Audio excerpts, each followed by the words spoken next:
हमारी वीडियोस सिर्फ और सिर्फ लिखित मूल महाभारत पर आधारित होती हैं। हम किसी प्रकार का बदलाव नहीं करते। इस अध्याय में आप जानेंगे कि जब व्यास जी द्वारा संजय को दिव्य दृष्टि प्रदान कर दी गई, तब धृतराष्ट्र संजय से किस प्रकार के विचित्र प्रश्न पूछते हैं तथा पंच महाभूतों तथा सुदर्शन द्वीप का संजय किस प्रकार दुर्लभ वर्णन करते हैं। पिछले भाग में आपने जाना था कि महाभारत युद्ध के आरंभ होने से पहले व्यास जी ने अमंगल सूचक घटनाओं और विजय दिलाने वाले लक्षणों का किस प्रकार विस्तार से वर्णन किया तथा बताया कि कैसे छोटी से छोटी सेना भी विशाल सेना से टक्कर ले सकती है। पिछले भाग का लिंक आपको डिस्क्रिप्शन बॉक्स तथा चैनल के पेज पर मिल जाएगा। भीष्म पर्व अध्याय 4। वैशंपायन जी बोले, हे जन्मेजय, बुद्धिमान राजा धृतराष्ट्र से इस प्रकार की बातें कहकर महर्षि व्यास जी वहां से चले गए। धृतराष्ट्र भी उनके पूर्वोक्त वचन सुनकर कुछ काल तक उन पर सोच विचार करते रहे।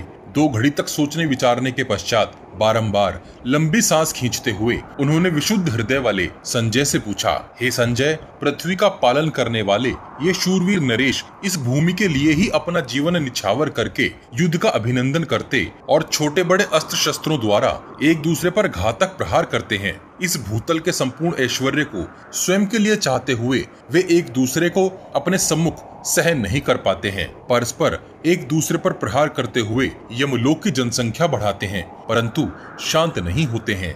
अतः मैं ऐसा मानता हूँ कि यह भूमि बहुसंख्यक गुणों से विभूषित है। इसलिए हे संजय, तुम मुझसे इस भूमि के संपूर्ण गुणों का ही वर्णन करो। कुरुक्षेत्र में इस जगत के कई हजार, लाख, करोड़ और अरबों वीर एकत्र हुए हैं। हे संजय, ये सब लोग जहाँ जहाँ से आए हैं, उन नगरों का यथार्थ परिणाम मैं तुमसे जानना चाहता हूँ, क्योंकि तुम अमित तेजस्वी ब्रह्मऋषि व्यास जी के प्रभाव से दिव्य बुद्धि रूपी प्रदीप से प्रकाशित ज्ञान दृष्टि से संपन्न हो गए हो। संजय बोले, हे महाराज, मैं अपनी बुद्धि के अनुसार आपसे इस भूमि के गुणों का वर्णन करूंगा। हे भरत श्रेष्ठ, सर्वप्रथम आपको नमस्कार है। आप शास्त्र दृष्टि से इस विषय को देखिए और समझिए।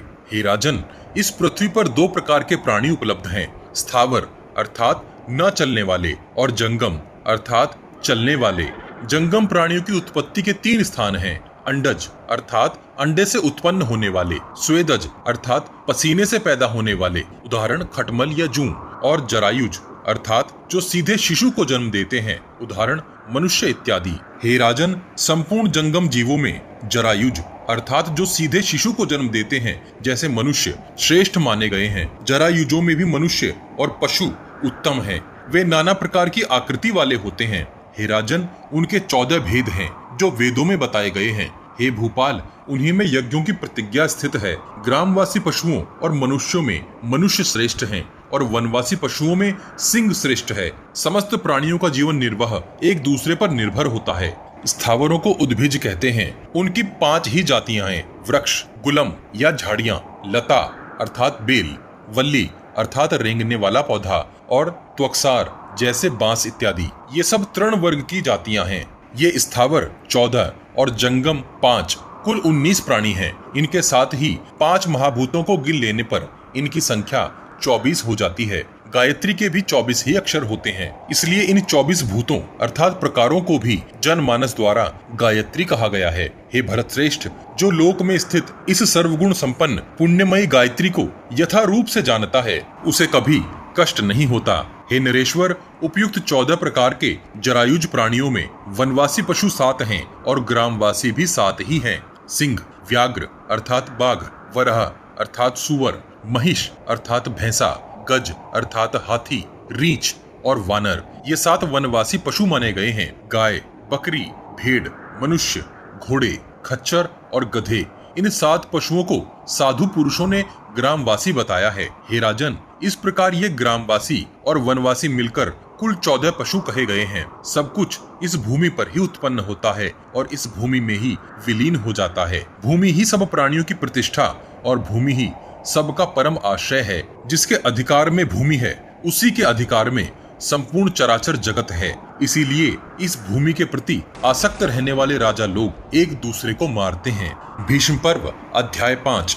धृतराष्ट्र बोले, हे संजय, नदियां, पर्वतों तथा जनपदों के और दूसरे जो भी पदार्थ इस भूतल पर आश्रित हैं, उन सब के विषय में तुम मुझे बताओ। हे संजय, तुम सारी पृथ्वी का पूरा प्रमाण भी मुझे बताओ, साथ ही यहाँ के वनों का भी वर्णन करो। संजय बोले, हे महाराज, इस पृथ्वी पर रहने वाली जितनी भी वस्तुएं हैं वे सब की सब सूक्ष्म रूप से पंच महाभूत स्वरूप हैं। इसीलिए मनीषी पुरुष उन सबको सर्म कहते हैं। आकाश, वायु, अग्नि, जल और भूमि ये पंच महाभूत हैं। आकाश से लेकर भूमि तक जो इन पंच महाभूतों का क्रम है, उन सब भूतों में एक एक गुण अधिक है। इन सब भूतों में भूमि की प्रधानता है। शब्द, स्पर्श, रूप, रस और गंध, इन पांचों को तत्ववेत्ता महर्षियों ने पृथ्वी का गुण बताया है, अर्थात ये पांचों गुण पृथ्वी में हैं।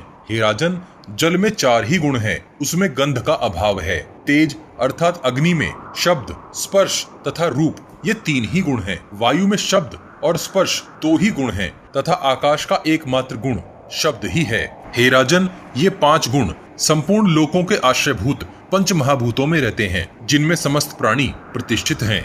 ये पांचों गुण जब साम्यावस्था में रहते हैं, अर्थात जब वे एक दूसरे का विरोध नहीं करते, तब एक दूसरे से संयुक्त नहीं होते हैं। पर जब ये विषम भाव को प्राप्त होते हैं, तब एक दूसरे से मिल जाते हैं। उस समय ही देहधारी प्राणी अपने शरीरों से संयुक्त होते हैं, अर्थात तभी जीवित प्राणियों का अस्तित्व प्रकट होता है। ये सब भूत क्रम से नष्ट होते हैं और क्रम से ही उत्पन्न होते हैं। पृथ्वी के क्रम से इनका लय होता है, अर्थात विघटन होता है, और आकाश के क्रम से इनका प्रादुर्भाव अर्थात उत्पत्ति होती है। ये सब अपरिमेय है, अर्थात इन्हें नापा नहीं जा सकता। इनका रूप ईश्वर कृत है, अर्थात ईश्वर द्वारा बनाया गया है।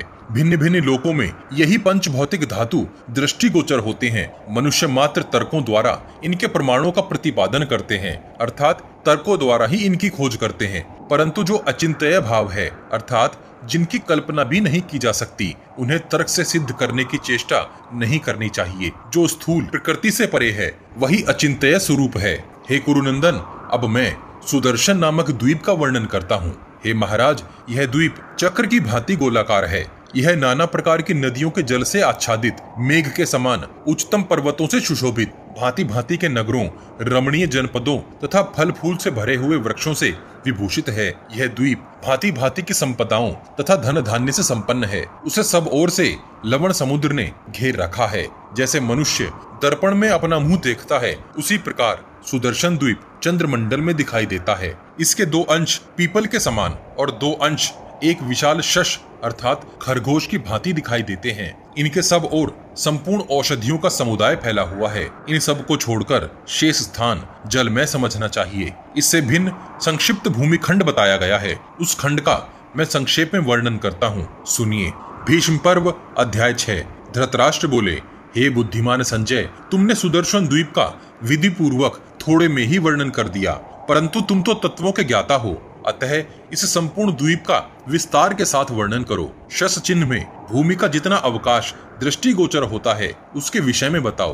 तत्पश्चात पीपल स्थान का वर्णन करो। वैशंपायन जी बोले, हे जन्मेजय, राजा धृतराष्ट्र के इस प्रकार पूछने पर संजय ने आगे कहना आरंभ किया। संजय बोले, हे महाराज, पूर्व दिशा से पश्चिम दिशा की ओर फैले हुए ये 6 वर्ष पर्वत हैं, जो दोनों ओर पूर्व तथा पश्चिम समुद्र में घुसे हुए हैं। उनके नाम इस प्रकार हैं: हिमवान, हेमकूट, पर्वत श्रेष्ठ निषद, वैदूर्य मणि में नीलगिरी, चंद्रमा के समान उज्ज्वल श्वेतगिरी तथा सब धातुओं से संपन्न होकर विचित्र शोभा धारण करने वाला शंगवान पर्वत। हे राजन, ये 6 पर्वत सिद्धों तथा चारणों के निवास स्थान हैं। हे भरतनंदन, इनके बीच का विस्तार सहस्त्रों योजन है। वहाँ भिन्न भिन्न वर्ष अर्थात खंड हैं और उनमें बहुत से पवित्र जनपद हैं। उनमें सब ओर नाना जातियों के प्राणी निवास करते हैं। उनमें से यह भारतवर्ष है। इसके बाद हिमालय से उत्तर हेमवत वर्ष है।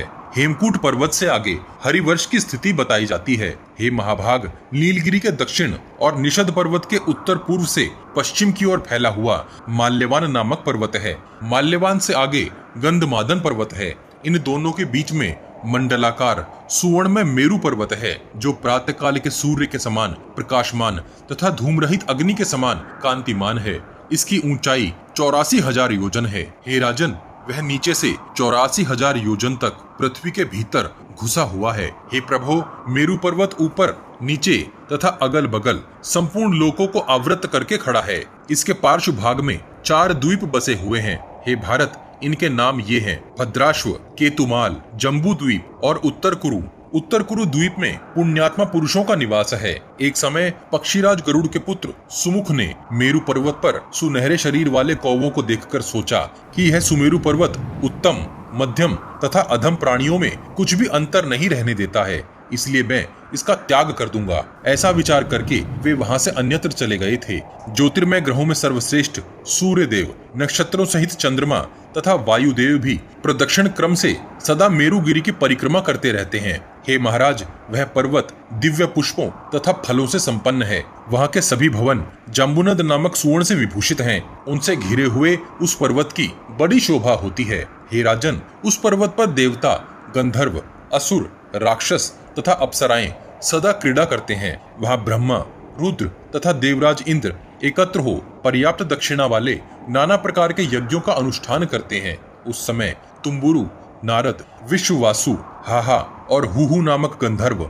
उन देवेश्वरों के पास जाकर भांति भांति के स्त्रोतों द्वारा उनकी स्तुति करते हैं। हे राजन, वहां महात्मा सप्तऋषिगण तथा प्रजापति कश्यप प्रत्येक पर्व पर सदा पधारते हैं। हे भूपाल, उस मेरु पर्वत के ही शिखर पर दैत्यों के साथ शुक्राचार्य निवास करते हैं। वे सब रत्न तथा ये रत्नमय पर्वत भी शुक्राचार्य के ही अधिकार में है। भगवान कुबेर उन्हीं से धन का चतुर्थ भाग प्राप्त करके उसका उपभोग करते हैं और उस धन का 16वां भाग मनुष्यों को देते हैं। सुमेरु पर्वत के उत्तर भाग में समस्त ऋतुओं के फूलों से भरा हुआ दिव्य एवं रमणीय कर्णिकार अर्थात कनेर वृक्षों का वन है, जहाँ शिलाओं का समूह संचित है। वहाँ दिव्य भूतों से घिरे हुए साक्षात भूत भावन भगवान पशुपति पैरों तक लटकने वाली कनेर के फूलों की दिव्य माला धारण किए भगवती उमा के साथ विहार करते हैं। वे अपने तीनों नेत्रों द्वारा ऐसा प्रकाश फैलाते हैं मानो 3 सूर्य उदित हुए हों। उग्र तपस्वी एवं उत्तम व्रतों का पालन करने वाले सत्यवादी सिद्ध पुरुष ही वहां उनका दर्शन करते हैं। दुराचारी लोगों को भगवान महेश्वर का दर्शन नहीं हो पाता। हे नरेश्वर, उस मेरु पर्वत के शिखर से दुग्ध के समान श्वेत धार वाली विश्व रूपा अपरिमित शक्तिशालिनी भयंकर वज्रपात के समान शब्द करने वाली परम पुण्यात्मा पुरुषों द्वारा सेवित शुभ स्वरूपा पुण्यमयी भागीरथी गंगा बड़े प्रबल वेग से सुंदर चंद्रकुंड में गिरती है। वह पवित्र कुंड स्वयं गंगा जी ने ही प्रकट किया है, जो अपनी अगाध जल राशि के कारण समुद्र के समान शोभा पाता है। जिन्हें अपने ऊपर धारण करना पर्वतों के लिए भी कठिन था, उन्हीं गंगा को पिनाकधारी भगवान शिव 1 लाख वर्षों तक अपने मस्तक पर ही धारण किए रहे। हे राजन, मेरु के पश्चिमी भाग में केतुमाल द्वीप है। वहीं अत्यंत विशाल जम्बूखंड नामक प्रदेश है, जो नंदन वन के समान मनोहर जान पड़ता है। हे भारत, वहां के निवासियों की आयु 10,000 वर्षों की होती है। वहां के पुरुष स्वर्ण के समान कांतिमान और स्त्रियां अप्सराओं के समान सुंदर होती हैं। उन्हें कभी रोग और शोक नहीं होता। उनके चित्त सदा प्रसन्न रहते हैं। वहां तपाए हुए सुवर्ण के समान गौर अर्थात गोरे कांति वाले मनुष्य उत्पन्न होते हैं। गंधमादन पर्वत के शिखरों पर गुहाकों के स्वामी कुबेर राक्षसों के साथ रहते हैं और अप्सराओं के समुदायों के साथ आमोद प्रमोद करते हैं। गंधमादन के अन्यान्य पार्श्ववर्ती पर्वतों पर दूसरी नदियां हैं, जहां निवास करने वाले लोगों की आयु 11,000 वर्षों की होती है। हे राजन, वहां के पुरुष हष्ट पुष्ट, तेजस्वी और महाबली होते हैं तथा सभी स्त्रियां कमल के समान कांतिमती और देखने में अत्यंत मनोरम होती हैं। नील पर्वत के उत्तर में श्वेत वर्ष और श्वेत वर्ष के उत्तर में हिरण्यक वर्ष है। तत्पश्चात शंगवान पर्वत से आगे ऐरावत नामक वर्ष है। हे राजन, वह अनेकानेक जनपदों से भरा हुआ है। हे महाराज, दक्षिण और उत्तर में क्रमशः भारत और ऐरावत नामक 2 वर्ष धनुष की 2 कोटियों के समान स्थित हैं और बीच में 5 वर्ष श्वेत, हिरण्यक, इलाव्रत, हरिवर्ष तथा हेमवत हैं। इन सब के बीच में इलाव्रत वर्ष है। उत्तर से आरंभ करके ये सभी वर्ष आयु, आरोग्य, धर्म, अर्थ और काम इन सभी दृष्टियों से गुणों में उत्तरोत्तर बढ़ते गए हैं। हे भारत, इन सब वर्षों में निवास करने वाले प्राणी परस्पर मिलजुल कर रहते हैं।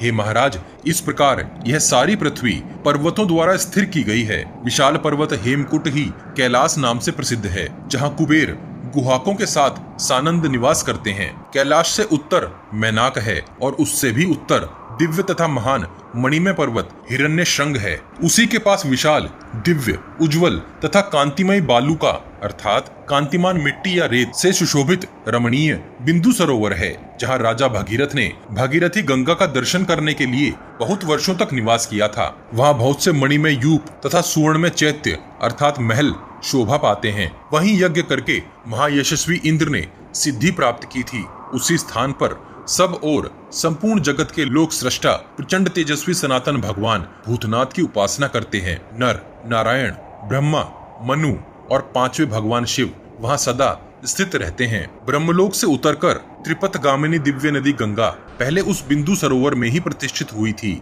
वहीं से उनकी 7 धाराएं विभक्त हुई हैं। उन धाराओं के नाम इस प्रकार हैं: वसवोकसारा, नलिनी, पावनी, सरस्वती, जम्बू नदी, सीता, गंगा और सिंधु। यह 7 धाराओं का प्रादुर्भाव भगवान द्वारा ही उत्पन्न किया गया है, जहां लोग कल्प के अंत तक यज्ञानुष्ठान के द्वारा परमात्मा की उपासना करते हैं। इन 7 धाराओं में जो सरस्वती नाम वाली धारा है वह कहीं प्रत्यक्ष दिखाई देती है तो कहीं अदृश्य हो जाती है। ये 7 दिव्य गंगाएं तीनों लोकों में विख्यात हैं। हिमालय पर राक्षस, हेमकुट पर गुहाक तथा निषद पर्वत पर सर्प और नाग निवास करते हैं। गोकर्ण तपोवन है। श्वेत पर्वत संपूर्ण देवताओं और असुरों का निवास स्थान बताया गया है। निषदगिरी पर गंधर्व तथा नीलगिरी पर ब्रह्मऋषि निवास करते हैं। हे महाराज, श्रृंगवान पर्वत तो केवल देवताओं की ही विहार स्थली है। हे राजेंद्र, इस प्रकार स्थावर और जंगम प्राणी इन 7 वर्षों में विभाग पूर्वक स्थित हैं। उनकी अनेक प्रकार की दैवी और मानुषी समृद्धि देखी जाती है। उनकी गणना संभव नहीं है। कल्याण की इच्छा रखने वाले मनुष्य को उस समृद्धि पर विश्वास करना चाहिए। इस प्रकार वह सुदर्शन द्वीप बताया गया है, जो 2 भागों में विभक्त होकर चंद्रमंडल में प्रतिबिंबित हो खरगोश किसी आकृति से दृष्टिगोचर होता है। हे राजन, आपने जो मुझसे इस शस्कृति अर्थात खरगोश किसी आकृति के विषय में प्रश्न किया था, मैं उसका वर्णन करता हूँ। सुनिए। पहले जो दक्षिण और उत्तर में स्थित अर्थात भारत और ऐरावत नामक 2 द्वीप बताए गए हैं, वे ही दोनों उस शश अर्थात खरगोश के 2 पार्श्व भाग हैं। नाग द्वीप तथा काश्यप द्वीप उनके दोनों कान हैं। हे राजन, ताम्रवर्ण के वृक्षों तथा पत्रों से सुशोभित श्रीमान मलय पर्वत ही उसका सर है। इस प्रकार यह सुदर्शन द्वीप का दूसरा भाग खरगोश के आकार में दृष्टिगोचर होता है। भीष्म पर्व का अध्याय 4, 5 और 6 यहीं समाप्त होता है। अगले भाग में जानेंगे कि संजय किस प्रकार इस पृथ्वी और प्रकृति का और भी विस्तार से वर्णन करते हैं।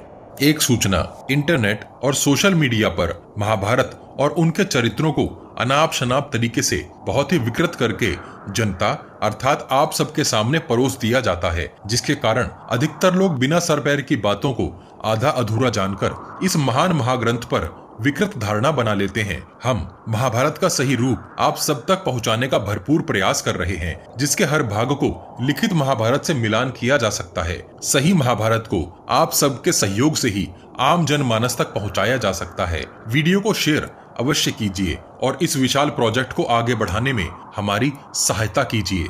इस विशाल ग्रंथ महाभारत को शीघ्रता से समेटने के लिए हम ग्राफिक्स के साथ पॉडकास्ट का सहारा भी ले रहे हैं, ताकि आप तक कुछ जल्दी से महाभारत का सही रूप पहुंचाया जा सके।